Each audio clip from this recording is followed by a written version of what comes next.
Crois-tu qu'elle ne fait rien, même si elle est dans son dernier mois de grossesse?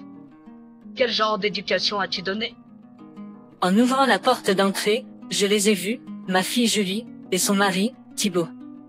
Thibaut m'a fait un regard noir en se plaignant de la poussière accumulée sous la table et du sol de la salle de bain sale. Il semblait penser que l'incapacité de Julie à nettoyer signifiait que j'avais échoué en tant que parent. C'est dur pour elle de se pencher avec ce ventre. S'il est tellement préoccupé, pourquoi ne le fait-il pas lui-même? Je ne peux pas me soucier de quelqu'un qui ne peut même pas garder la maison propre. Je pars. Je m'appelle Claudette, et j'ai 54 ans cette année. Je travaille comme employée pour une grande entreprise. Après la perte de mon mari tôt, c'était juste moi et ma seule fille, Julie. Élever Julie. Seul n'était pas facile. Mais ses sourires faisaient toujours disparaître la fatigue. Julie est devenue une jeune femme gentille et attentionnée, bénie avec de bons amis. Cependant, elle était sans espoir dans les relations amoureuses et luttait pour trouver un petit ami. C'est dur pour elle de se pencher avec ce ventre. S'il est tellement préoccupé, pourquoi ne le fait-il pas lui-même? Je ne peux pas me soucier de quelqu'un qui ne peut même pas garder la maison propre. Je pars. Julie est devenue une jeune femme gentille et attentionnée, bénie avec de bons amis. Cependant, elle était sans espoir dans les relations amoureuses et luttait pour trouver un petit ami. C'est dur pour elle de se pencher avec ce ventre. S'il est tellement préoccupé, pourquoi ne le fait-il pas lui-même? Julie est devenue une jeune femme gentille et attentionnée, bénie avec de bons amis. Cependant, elle était sans espoir dans les relations amoureuses et luttait pour trouver un petit ami.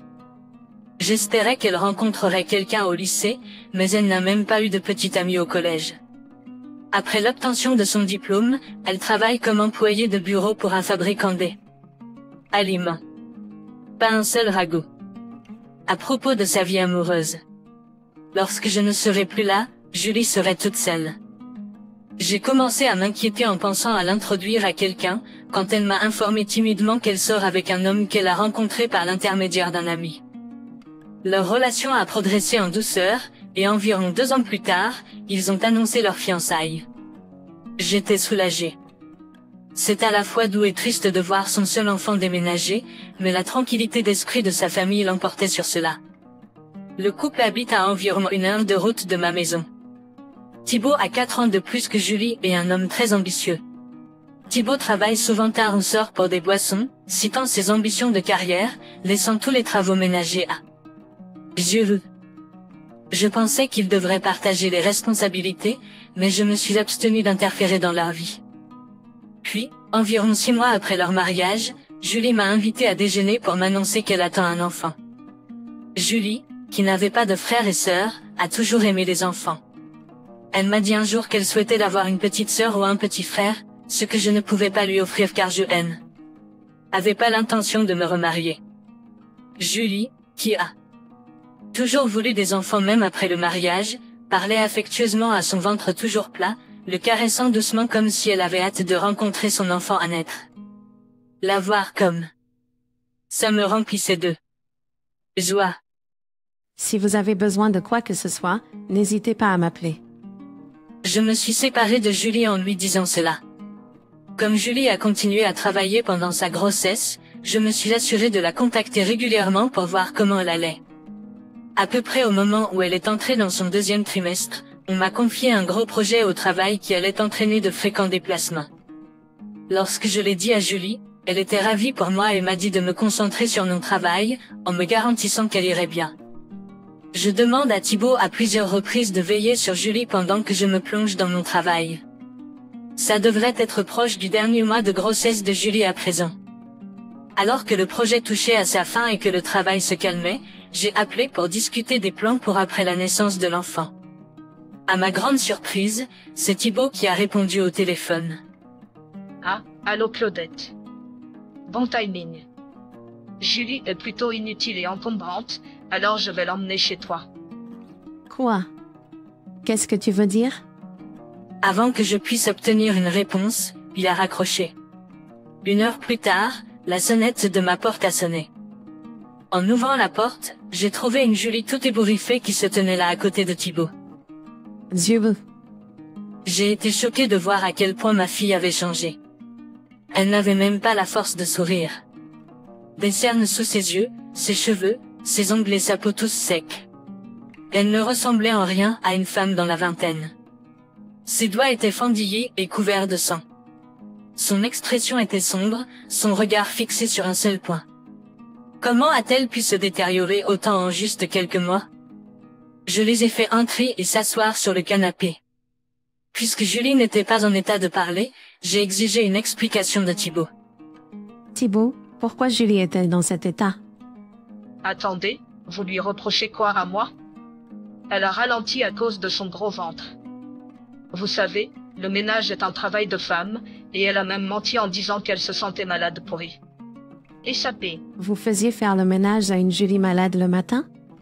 Le mal des transports du matin n'est pas une maladie, vous savez. Elle m'a même demandé de l'aider avec le ménage alors que je travaillais toute la journée. Quoi qu'il en soit, elle est encombrante et ne fait pas son travail, alors s'il vous plaît, occupez-vous-en jusqu'à ce qu'elle accouche. C'est à ce moment-là que je me suis rendu compte que cet homme ne comprenait rien à la grossesse ou à la paternité. Je ne pouvais pas laisser ma précieuse fille entre ses mains. Oui, quand je l'ai dit à Thibaut, il m'a rétorqué. Regarde, si ta fille est dans un tel état, c'est parce que tu as mal élevé. Sans père autour, elle ne sait même pas comment traiter son mari. Je suis le seul à souffrir ici. Une fois le bébé né, venez le chercher. En attendant, s'il vous plaît, rééduquez votre fille, plus de tard. Avant de partir, Thibaut a déclaré qu'il voulait que je rééduque ma fille avant la naissance du bébé. Puis, il a simplement laissé Julie et est parti. Je regrette profondément de lui avoir permis à Julie d'épouser cet homme. Julie était assise, les yeux baissés comme une poupée. Alors, je suis allée au frigo, j'ai versé du lait dans la tasse préférée de Julie avec un peu de sucre, et je l'ai réchauffé au micro-ondes. Prends garde, il fait chaud. En ayant goûté le lait tiède, Julie s'est mise à pleurer, les larmes coulant à flot. Je me suis assise à côté d'elle, lui ai massé le dos et écouté son histoire. Thibaut était ambitieux et continuait d'assister aux soirées de travail même après que Julie soit tombée enceinte, la laissant seule. Chaque fois qu'elle avait besoin de quelque chose, il ne faisait pas le moindre geste pour l'aider. Il lui demandait même de faire le ménage quand elle se sentait malade à cause de la grossesse. Et, debout. Tu ne fais rien. Tu n'as pas fait la vaisselle ou la lessive. Parfois, il ramenait même des collègues après une soirée arrosée et obligeait Julie à leur cuisiner et à faire le ménage. Je serrais les poings, furieux de voir ma fille enceinte traitée comme une domestique. Julie m'a dit qu'elle ne voulait pas mettre en péril ma carrière, alors elle a supporté la situation. Elle a même demandé au docteur d'expliquer à Thibaut les changements physiques de la grossesse, mais cela n'a servi à rien. Ses beaux-parents vivent loin, accessibles uniquement en avion, alors elle ne pouvait pas compter sur eux. Elle avait toujours mis les autres avant elle. Je l'ai prise dans mes bras et je lui ai dit, désormais, il est permis de te prioriser, Julie. Si tu as des difficultés, n'hésite pas à demander de l'aide. Je suis désolée de ne pas l'avoir réalisé plus tôt. Heureusement, Julie s'est remise et a souri plus souvent, comme avant. Quand la date d'accouchement est arrivée, je suis allée à l'hôpital avec Julie. Quand ses contractions ont commencé, je lui ai massé le dos et essuyé la sueur, l'encourageant tout du long. Au fur et à mesure que les contractions se rapprochaient, je l'ai vue entrer dans la salle d'accouchement. Je me suis assise sur une chaise, inquiète et impatiente, jusqu'à ce que j'entende les cris du bébé. Une infirmière m'a informé que Julie et l'enfant allaient bien, une grande nouvelle à entendre. Lorsque je les ai vus, Julie tenait notre bébé endormi dans ses bras. J'étais en colère contre Thibaut mais je lui ai quand même appris qu'une petite fille en bonne santé était née. Puis, dès qu'il est entré dans la chambre de l'hôpital et a vu son nouveau-né, Thibaut a lâché « Burk ». Les bébés ressemblent à des singes. Pas mignon du tout. Julie, tu ne te maquilles même pas et tu es juste allongée dans ton lit. Tu es tellement paresseuse. Fais un effort sur ton apparence, tu es une femme. Au moment où j'allais lui répondre, les infirmières et les médecins qui l'avaient entendu ont perdu leur sang-froid. Ils l'ont entouré, lui criant. « Es-tu même un mari? Ta femme vient d'accoucher, risquant sa vie, et elle est épuisée. Ne peux-tu rien dire de gentil? Mais Thibaut, visiblement agacé, a répliqué, taisez-vous. Ma mère travaillait même juste après avoir accouché. C'est clairement de la paresse. Je n'ai jamais entendu parler de femmes travaillant immédiatement après l'accouchement, et il n'y a aucun moyen qu'il puisse s'en souvenir, étant donné qu'il ne s'est jamais intéressé à la grossesse. Ou à l'accouchement. Il doit y avoir quelque chose qui a tordu sa mémoire. Il n'a probablement aucune idée, compte tenu de son manque d'intérêt pour la grossesse ou l'accouchement. Thibaut est sorti et n'est même pas apparu le jour de la sortie de Julie de l'hôpital. Aucun signe de lui pour venir la chercher. Inquiète de renvoyer Julie auprès de lui, je lui ai dit qu'elle pouvait rester avec moi. Mais Julie voulait rentrer chez elle, disant que ce serait injuste pour l'enfant de grandir sans père. Malgré mes réticences, j'ai appelé Thibaut pour voir s'il viendrait la chercher. Il a répondu: Je suis occupé au travail, alors s'il vous plaît, gérez les choses là-bas. Je ne veux pas perdre de sommeil à cause d'un bébé qui pleure. Il a raccroché tout de suite après. Je l'ai ramenée chez elle, lui suggérant de rester jusqu'à ce qu'elle s'habitue à la parentalité. Thibaut n'avait rien acheté d'essentiel pour le bébé, alors nous sommes allés faire des courses pour préparer un environnement d'épanouissement. Thibaut n'avait même pas pensé à un nom parce qu'il était tellement concentré sur son travail, alors Julie et moi en avons choisi un. Nous avons appelé le bébé Sarah. Nos voisins, Lisa et son mari, connaissaient la situation et nous ont aidés avec les soins aux enfants, alors Sarah a grandi en bonne santé. À peu près 3 mois après la naissance de Sarah, Thibaut s'est présenté sans préavis pour emmener Julie et Sarah. Et, je suis là pour te chercher. Dépêche-toi, tu es toujours si lente. Thibaut a crié depuis la porte d'entrée. D'ici là, l'instabilité émotionnelle de Julie après l'accouchement s'était temporairement calmée, et elle comprenait pleinement à quel point Thibaut était terrible. Julie avait décidé de divorcer et n'avait pas l'intention de revenir vers lui. Derrière la porte, elle a dit « Je ne me laisserai plus contrôler par toi, et je ne reviens pas à la maison. Je t'enverrai les papiers de divorce, alors signe-les. » Thibaut a crié, tu plaisantes? Dans le monde d'aujourd'hui, un homme avec une femme et des enfants a plus de chances de réussir. À quoi bon être marié avec toi si nous divorçons? Je ne divorcerai jamais. Ma fille était furieuse, pensant que son mari s'était marié et avait eu un enfant uniquement pour favoriser sa carrière. Mais avant que je puisse lui répondre, la porte à côté s'est ouverte. Entendant la voix forte de Thibaut, nos voisins, Lisa et son mari, Pierre, sont sortis de leur maison. Patron, qu'est-ce que tu fais ici? Stupéfait, Thibaut a regardé Lisa et Pierre s'approcher. Il s'est avéré que Pierre était le supérieur de Thibaut. Pierre, surpris, a dit, « Alors, tu es l'époux de Julie. Je n'aurais jamais pensé qu'un homme terrible comme toi, qui négligeait son enfant pendant 3 mois, serait toi. Tu manques d'empathie, et je ne peux pas faire confiance à mon équipe à quelqu'un comme toi. Je le dirai également au PDG, mais considère que ta promotion est annulée. » Pierre a chuchoté sévèrement à Thibaut. S'il te plaît, Pierre. Réfléchis. S'accrochant à Pierre en pleurant, Thibaut a dit, tu n'as plus rien à me dire. Tu ne veux même pas m'écouter.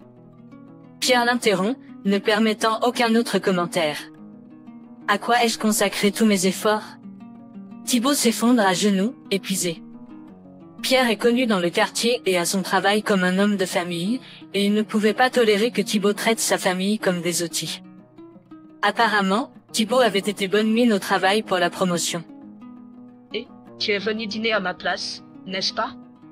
Pourrais-tu parler en bien de moi au patron pour une promotion? Quand personne n'a obtempéré, il est allé directement au PDG. Monsieur, j'ai travaillé dur pour cette entreprise tous les jours. Mes chiffres de vente sont constamment élevés. S'il vous plaît, approuvez ma promotion. J'ai entendu parler de vous de la part de votre patron. La dernière fois que Thibaut est venu au bureau, il était méconnaissable. Sa chemise et son costume étaient froissés, il avait laissé pousser une barbe, et il avait beaucoup maigri. Dans le petit village où Thibaut s'est installé, il n'est pas facile de visiter un teinturier ou un magasin sans voiture. Que ce soit pour économiser de l'essence ou simplement par paresse, s'il ne fait pas appel à ses services, il devra se débrouiller seul. Thibaut n'a jamais levé le petit doigt pour aider dans les tâches ménagères, disant toujours que c'était un travail de femme. Alors, il ne sait probablement pas se débrouiller tout seul. Il devrait regretter de traiter Julie comme une servante quand il est là tout seul.